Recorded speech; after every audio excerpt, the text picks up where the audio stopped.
नहीं। कल इंडिया पाकिस्तान जो मैच हुआ उसका विरोध यहाँ पर जमकर शिवसेना ने किया, पर ये मैच हुआ इंडिया की मैच हुआ, ये सरकार की निर्लज्जता है। अगर मैच हुआ है, चाहे दुबई में हो, चाहे अबू धाबी में हो, चाहे ट्रम्प के मैदान में हो, अगर भारत पाकिस्तान मैच खेला है तो वो हमारे फौज का, हमारे शहीदों का, और जिसने सिंदूर सिंदूर जिस महिलाओं का उजाड़ा है वो सभी महिलाओं का अपमान है। उससे मैच खेलने से क्या सिंदूर वापस आएगा? क्या होगा मुझे बताइए। कल की जो मैच हो गई भारत पाकिस्तान, उससे 1000 करोड़ रुपया पाकिस्तान क्रिकेट बोर्ड को मिला है। आपको मालूम है? 1.5 लाख करोड़ का कल गैम्बलिंग हुआ है इस मैच पर। पूरी मैच फिक्स थी। ये सटोडिया थे, जो गैम्बलर्स थे, वो पूरी मैच फिक्स थी। 1.5 लाख करोड़ का कर गैम्बलिंग, उसमें से 50,000 करोड़ पाकिस्तान में गया। आप लोगों ने जो ऑपरेशन सिंदूर से पहले IMF क्या इंडियन मॉनेटरी फंडिंग का जो एक संस्था है, वर्ल्ड बैंक है, आपने कहा था कि पाकिस्तान को किसी प्रकार से लोन मत देना। एशिया डेवलपमेंट बैंक को आपने कहा कि पाकिस्तान को लोन मत देना। क्यों? ये पैसा पाकिस्तान टेररिज्म में इन्वेस्ट करेगी, फंडिंग करेगी। तो कल जो पैसा मिला है भारत के माध्यम से, कल तो मोदी जी ने पैसा दिया उनको, अमित शाह के बेटे ने पैसा दिया पाकिस्तान को, गृह मंत्री ने पैसा दिया पाकिस्तान को। वो पैसा कहाँ जाएगा फिर? वो पैसा भी टेररिज्म में आएगा ना। तो ये निर्लज्जता है। जिस तरह से कल पाकिस्तान के साथ मैच को खिलाया गया, खेलने को, सुनील गावस्कर का मैं अभिनंदन करता हूँ। कल गावस्कर जी ने कहा है कि भारत का जो भारतीय क्रिकेट टीम है, अगर उसे कहा जाता है कि आप मत खेलो तो हम नहीं खेलते, लेकिन ये भारत सरकार ने परमिशन दिया स्पेशल खेलने के लिए। ये भारत सरकार की इच्छा थी कि पाकिस्तान के साथ क्रिकेट खेले, पाकिस्तान के क्रिकेट बोर्ड को 1000 करोड़ मिले, और 1.5 लाख करोड़ का जो गैम्बलिंग हो गया है उससे जो 50,000 करोड़ मिलने वाला है वो भी मिले, और पाकिस्तान का टेररिज्म मजबूत हो और हिंदुस्तान में हमला करे। हमला करने के बाद हम उसका पॉलिटिकल फायदा उठाकर चुनाव में जाएंगे। ये उनकी रणनीति है। Thank you very much. हे काय सरकारला कळत नाही? हे काय गृहमंत्री अमित शहाना कळत नाही? हे काय जय शहाना कळत नाही? हे भारतीय क्रिकेट बोर्डाला कळत नाही? सुनील गावस्कर यांनी काल सांगितलं। गावस्कर काय म्हणाले का? सुनील गावस्कर काल म्हणाले की भारतीय क्रिकेट संघाची खेळण्याची इच्छा नसली तरी सरकारने खेळायला भाग पाडलं, सरकारने परवानगी दिली। सरकारने जर हा सामना खेळायला परवानगी दिली नसती तर भारतीय क्रिकेट संघ खेळला नसता। हे सुनील गावस्कर सारखा एक टोलेजंग क्रिकेटपटू सांगतो, लक्षात घ्या। पण राऊत साहेब, काल नाणेफेकीनंतरही भारतीय संघाचा कर्णधार सूर्यकुमार असेल किंवा भारतीय खेळाडू असतील यांनी पाकिस्तानी संघाशी हस्तांदोलन करणं टाळलं। सोडून द्यावं ही ढोंग नाटकं, त्याला नाटकं म्हणतात, ही ढोंग म्हणतात। हे मोदींचं सगळं जे व्यूहरचना असते त्याचा तो भाग असतो। मोदी गेले तिथे चीनमध्ये आणि पाकिस्तानच्या प्रधानमंत्र्याकडे पाहिलेही नाही, बाजूला उभे होते ते, पाहिले नाही पण होते ना तुमच्या बरोबर, तुमच्या रांगेत। हस्तांदोलन केले नाही तो, पण ते होते तुमच्या बरोबर। तेही चीनच्या प्राईम मिनिस्टरला भेटले, तुम्ही भेटला। तसंच आहे, हस्ता खेळलात ना मैदानावर त्यांच्या बरोबर। शेक हँड केलं नाही हे सांगताय कोणाला तुम्ही? आम्हाला सांगताय। आम्ही का मूर्ख आहोत तिकडे? या देशाची जनता, भारतीय नागरिक, थोडं जरी राष्ट्रवादाचं रक्त कोणाच्या, लोक फासावर गेले देशासाठी, लोक शहीद झाले बेळगावमध्ये, पुलवामामध्ये, आणि तुम्ही एका मॅचवर क्रिकेटपटू बहिष्कार टाकू शकत नाही पैशासाठी? भगतसिंग, राजगुरूचं नाव घेता ना तुम्ही, अशफाकुल्ला खान वगैरे जे फासावर गेले देशासाठी, आणि तुम्ही फक्त शेक हँड केला नाही। याचं काय कौतुक आहे या भाजपच्या लोकांना? बघा बघा, त्यांनी शेक हँड केला नाही, शेक हँड केला नाही।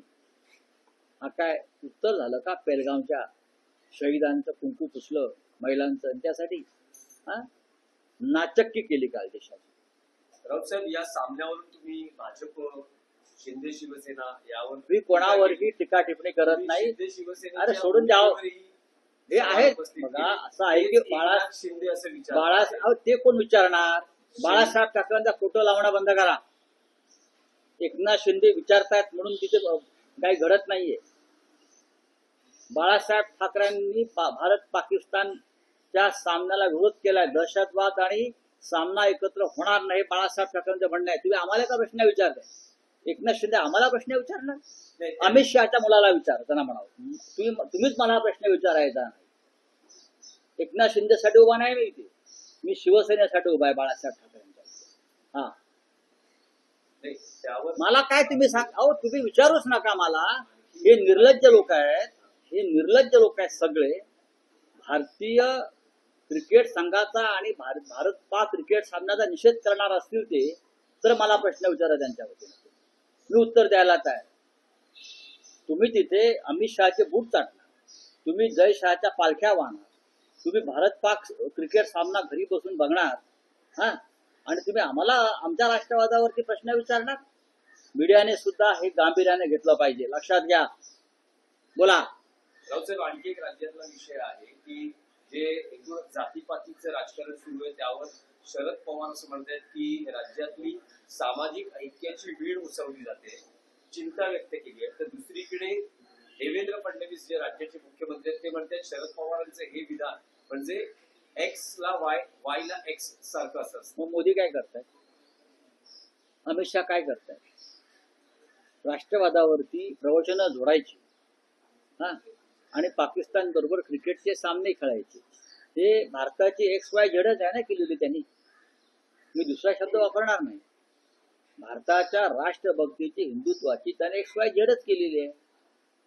देवेंद्र फडणवीस यांनी ह्याच्यावर जरा बोललं तर बरं होईल. शरद पवारांसारखं नेतृत्व महाराष्ट्रात आहे यशवंतराव चव्हाणांनंतर. तुमच्यात असे तुल्यजंग पर्सनॅलिटी निर्माण झाल्या नाहीत, ही तुमची पोटदुखी आहे.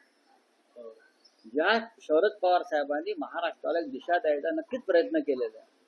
राजकीय वैचारिक मतभेद असू शकतात तो, पण अजून तुम्हाला मोदीने पंतप्रधानपदी चिटकवलंय म्हणून तुम्ही नेत्या. तुम्ही काय सहकर्तृत्वावर झालेले नाही. तुम्हाला मोदीने जसं पूर्वीच्या काळामध्ये सरकारी खात्यात चिटकवायचे मंत्री वगैरे, मुख्यमंत्री ओळखीने, याला पोस्टात चिटकवलं, याला PWD मध्ये चिटकवलं, तसं त्यांना मुख्यमंत्री पदाच्या कार्यालयात चिटकवलंय म्हणून तुम्ही नेते आहे. यशवंतराव चव्हाणांपासून बाळासाहेब ठाकरेंपर्यंत, शरद पवारांपर्यंत ही नेतृत्व जनतेने निर्माण केली. ही कर्तबगार नेतृत्व आहे, लक्षात घ्या. चिटकवलेले नेतृत्व नाही तुमच्यासारखे, नोकऱ्या चिटकवतात तशा. सोडून द्या, चला.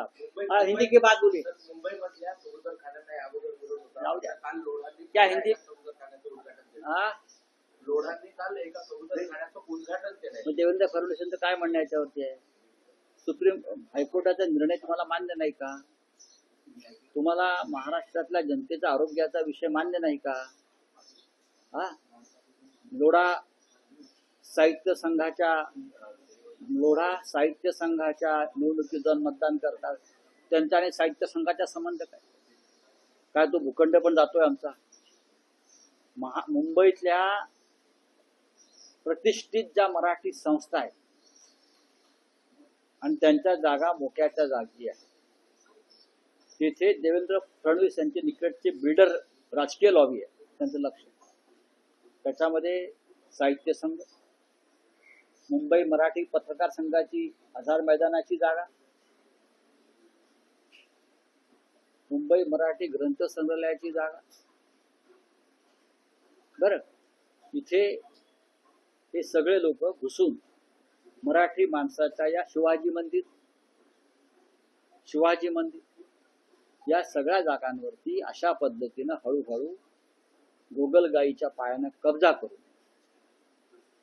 लोकशाहीचं नाव घेऊन ते कधी झाले मतदार साहित्य संघाचे. कसलं पॅनल, कोण आहे ते, कोणती लॉबी? भालेरावांच्या नावानं ज्यांनी साहित्य संघ स्थापन केला त्यांच्या नावाने एक पॅनल डुप्लिकेट उभं करून बोगस मतदार निर्माण करून साहित्य संघाची जागा तुम्ही ताब्यात घेताय. मराठी माणसाच्या अस्मितेची जागा आहे. पत्रकार संघाच्या जागेवर सुद्धा लक्ष आहे. मुंबई मराठी पत्रकार संघाने प्रेस क्लब डेव्हलपमेंटच्या नावाखाली, मला मी आता सांगतो आहे, मुंबई मराठी ग्रंथ संग्रहालय ही प्रतिष्ठित संस्था आहे. दादर सार्वजनिक वाचनालयाची इमारत, या सगळ्या जागांवर हे जे फडणवीस यांच्या भोवती जे कोंडाळा आहे बिल्डरांचं, अमराठी, त्यांचं लक्ष आहे. अत्यंत धोकादायक असा विषय आहे, गंभीर विषय आहे. आणि यासाठी उद्धव ठाकरेवर राज ठाकरे यांना एकत्र येऊन लढावं लागतं. बोलिए, मैं उसके बारे में बोलूंगा. बोलिए.